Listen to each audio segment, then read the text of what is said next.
नमस्कार आमी अपू अपुर संसारे सकलके स्वागत जानाई। आशा करी सकले भालो आछेन।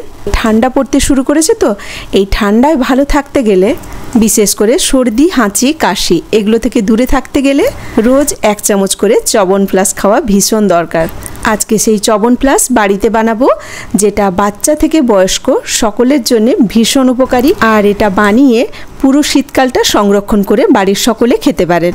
তো চলুন একবার রেসিপিটা দেখে নিই কিভাবে বাড়িতে চবন প্লাস বানালাম। 500 গ্রাম আমলকি আমি ভালো করে ধুয়ে প্রেসার কুকারে নিয়ে নিলাম, একটা সিটি দিয়ে দেব।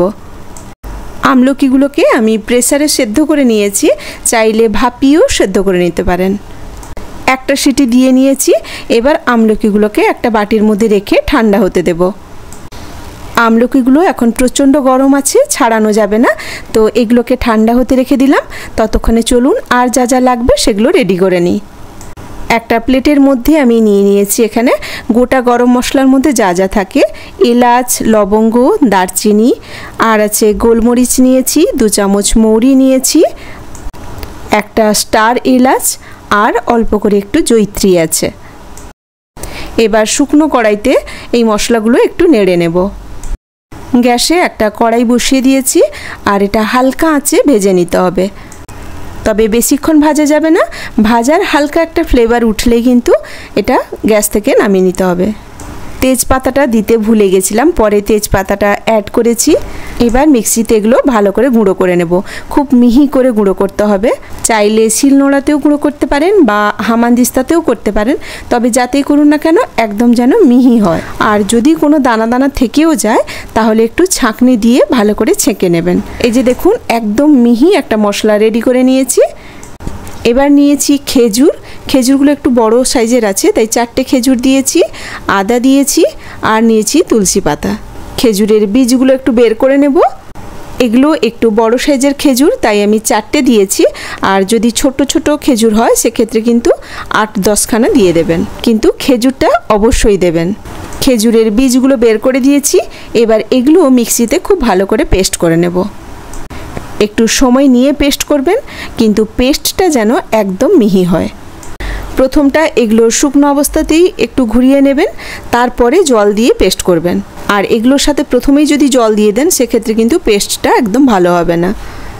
তো আমি একটু সময় নিয়েই খুব ভালো করে পেস্ট করে নিয়েছি। এই যে দেখুন পেস্টটা কতটা সুন্দর হয়েছে, এরকমই পেস্টটা গাঢ় হবে। এতক্ষণে আমলকিগুলো ঠান্ডা হয়ে গেছে, এবার আমলকিগুলো ছাড়িয়ে নেব। এগুলো তো খুব সুন্দর সেদ্ধ হয়ে গেছে, একটু হাত দিয়ে চাপলেই খুব সুন্দর করে বেরিয়ে আসবে বিচিটা। আর আমলকিগুলো অন্য একটা পাত্রে নিয়ে নেব। সবগুলো আমলকি একই রকমভাবে বীজ বার করে অন্য একটা পাত্রে নিয়ে নিয়েছি। এবার এই আমলকিগুলোকেও ভালো করে পেস্ট করে নিতে হবে। আমলকির সাথে সামান্য একটু জল দিয়ে পেস্টটা করবেন, তাহলে পেস্টটা খুব সুন্দর হবে, কোনো দানাও থাকবে না। আমি একসাথে দিইনি, মিক্সিতে অল্প অল্প করে নিয়েছি, দিয়ে ভালো করে পেস্ট করে এই যে সবটা রেডি করে নিয়েছি। এবার একটা কড়াই বসিয়ে দিয়েছি গ্যাসে, আর কড়াইতে দিয়ে দিলাম বেশ খানিকটা ঘি। এটা আমার বাড়িতে তৈরি করা ঘি, তো গাওয়া ঘি দেওয়ার চেষ্টা করবেন।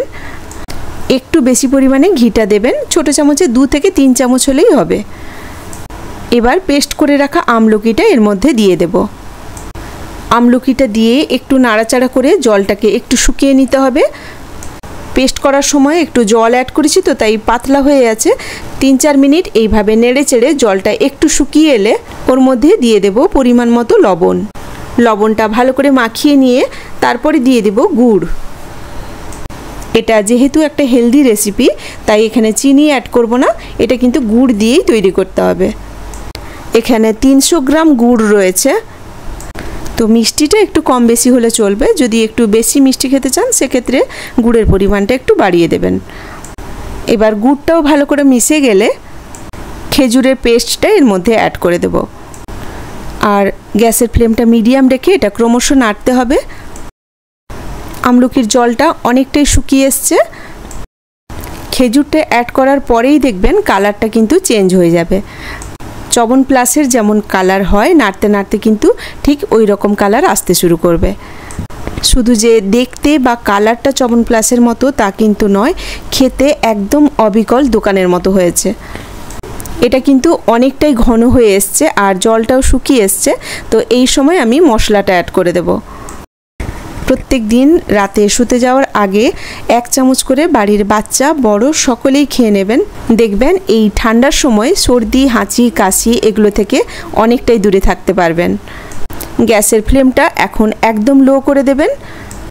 মশলাটা ভালো করে মাখিয়ে নিয়ে আরও 4 থেকে 5 মিনিট আমি একই রকমভাবে নেড়ে গেছি।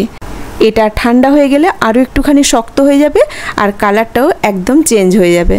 সবশেষে নামানোর আগে এর মধ্যে দিয়ে দিলাম 1 চামচ মধু। এটা একটা পাত্রে ঢেলে নিয়ে ঠান্ডা করে কোনো কাঁচের জারের মধ্যে সংরক্ষণ করে নেবেন।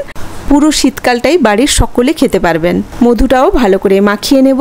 চবন প্লাস একদম রেডি। কেমন লাগলো আজকের এই রেসিপি ছোট্ট একটা কমেন্ট করে জানাবেন। আর যদি ভালো লেগে থাকে তাহলে একটা লাইক দিয়ে দেবেন। সকলে ভালো থাকবেন, সুস্থ থাকবেন। কথা হবে আবার পরের ভিডিওতে নতুন কোনো রেসিপি নিয়ে। আজ এখানেই রাখি। নমস্কার।